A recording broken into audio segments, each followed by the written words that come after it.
তো বন্ধুসকল নমস্কাৰ। ভাগৰ লাগিছে দৌৰি দৌৰি। নমস্কাৰ বন্ধু, আপোনালোকে চাই আছে মোৰ ইউটিউব চেনেল আছাম ব্লগছ। আপোনালোকৰ মোৰ সঞ্জীৱ দাস। মোৰ লগত আছে লখন সিং। যে লকডাউন কেনেকুৱা চলিছে আপোনালোকৰ? লকডাউন মানে যিটো চিটুৱেশ্যন হৈছে এতিয়া ঘৰৰ পৰা ওলোৱা নাই। আজি অকণ ওলাই যাবলগীয়া হৈছে। তাকো পথাৰত যাব লগা হৈছে। পথাৰ আমি মানুহৰ ঘৰৰ গলিয়ে পথাৰৰ ৰাস্তা দি মানে আমি আপ ডাউন কৰিবলগীয়া হৈছে। সেয়ে ঘৰতে থাকক, সুৰক্ষিত থাকক, সেইটোৱে মানে। আৰু কি কয়, যিমান আপুনি ঘৰলৈ ওলাই আহিব আপোনাক বা ৰাস্তাত টিকা দি আছে, লকডাউনৰ টিকাকৰণ কৰি আছে। যদি আপোনালোকে কোনোবা ইচ্ছুক প্ৰতিযোগী আছে মানে যাব পাৰে, ভাগ ল'ব বিচাৰে, বিনামূলীয়া টিকাকৰণ চলি আছে। যদি কোনোবা ইচ্ছুক প্ৰতিযোগী আছে আহি টিকাকৰণ কৰাই ল'ব পাৰে বিনামূলীয়াকৈ, যাৰ ইচ্ছা থাকে দেই। আৰু আপোনাৰ কষ্ট মাত্ৰ ইমানটো কৰিব লাগে, জাষ্ট মেইন ৰোডলৈ ওলাই যাব লাগে আৰু 10 মিনিটমান ৰখিব লাগে। সেইটোৱে মেইন কষ্ট। ৰখিব নালাগে, থাকেই চব টিকাকৰণৰ মানুহে থাকেই বাৰু, বনাই শিকিব লাগে। চ' অকণ আহিছোঁ ওলাই কিনে পথাৰলৈকে ক্ৰিকেট খেলা চাওঁ, গাটো অকণ গৰম কৰা দৌৰাই যাতে কৰোণা ভাইৰাছ আমাৰ নালাগে। মইতো বিচাৰোঁ, আমাৰতো আছামত বাৰু কৰোণা ভাইৰাছ নাহিলে ভাল পাওঁ, আৰু অহাও নাই বোলে শুনামতে।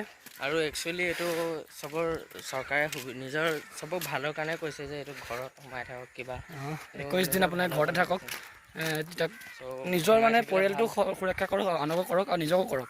সেইটোৱে আজিলৈ মাত্ৰ ইমানটোৱে ব্লগটো। আজিতো ব্লগটো একো নহ'লে, আজি জাষ্ট সেইটো কথা ক'বলৈ আহিলোঁ। ঘৰতে থাকক, ছেফ থাকক, সেইটোৱে আৰু ষ্টে হোম ষ্টে ছেফ নেকি? ঠিক আছে, বাই বাই এটা কৰি দিয়ক। বাই। ফাইনেলি গোটেই লগকেইটা লগ পালোঁ। এয়া দেখিব পাইছে, লখন আছে, এইফালে বগৰী আছে, এইফালে পংকজ দা। পংকজ এয়া ভিতৰতে থাকক আপোনালোকে। আপুনি কিয় ক'ব লকডাউনৰ বিষয়ে, যে এইটো দিছে লকডাউনটো? লকডাউনটো একচুৱেলি ঘৰৰ পৰা ওলাব নালাগে, ঘৰত থাকক, ছেফ থাকক ন, হোম। ষ্টে হোম ছেফ থাকিব, কাৰণ কেতিয়া কি হৈ যায় মানে ক'ব নোৱাৰো ন। ষ্টে হোম, ৱাটচ পৰ্ণ। এইবিলাক বেয়া কথা নক'বা। এতিয়া আমি ভাল লাগিছে, কিবা এটা ভাল লাগিছে ন, আমি লগৰবিলাকে ফুৰিছোঁ মানে। আপোনালোকক নফুৰিব নেকি? আমি ঘূৰি থকা আমি নিবিচাৰোঁ যে আপোনালোকক কিবা এটা হওক।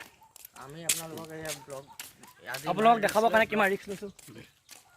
ভয়ো লাগি থাকে যেতিয়া পুলিচ নাহে। ওলাই আহিব, ইমানো মনা কৰা নাই, কিন্তু ৰাস্তালৈকে ওলাব নাহিব। সঁচা কথা লাগে, নাহিব, একেবাৰে নাহিব। ওলোৱাটো বহুত মানে কথা শুনিব লাগে ন। এতিয়া চৰকাৰে কিবা এটা কৰিছে, সেইটোৰ ওপৰত ডিপেণ্ড কৰিয়েতো আমিতো থাকিব লাগিব ন। এতিয়া কাৰোবাৰ কিবা এটা হৈ গ'লে বাইচাঞ্চ যদি লখিমপুৰতো আহিব হয়, চ' প্ৰব্লেম আছে ন। সেইকাৰণে ভাবিব অলপ, নল'ব দেই। আৰু যিমান পাৰে ন সিমানটো ঘৰতে থাকিব বিচাৰক। আৰু যদি ওচৰে পাজৰে কিবা কিনি আছে, দোকান চোকান খোলা থাকে, আপুনি যাব। কি ক'ম আৰু, মই ব্লগ এটা কৰি আছোঁ, আমি ৰাস্তাত ঘৰৰ পৰা নোলাবই, মই এইটোৱে বিচাৰোঁ। আছাম ব্লগৰ যিমানখিনি আমাৰ মেম্বাৰ আছে ন, চবে কৈছে আপোনালোকক যে ঘৰতে থাকক দেই, ঘৰতে থাকক, ষ্টে হোম ছেফ লাইফ, সেইটোৱে আৰু দেই। আৰু ব্লগত আজি একো ক'ব লগা নাই, সেইটোৱে আৰু ইমানটা সামৰণি মাৰি দিলোঁ আৰু। বাই বাই কৈ দে। নমস্তে, ঘৰৰ পৰা নোলাব দেই।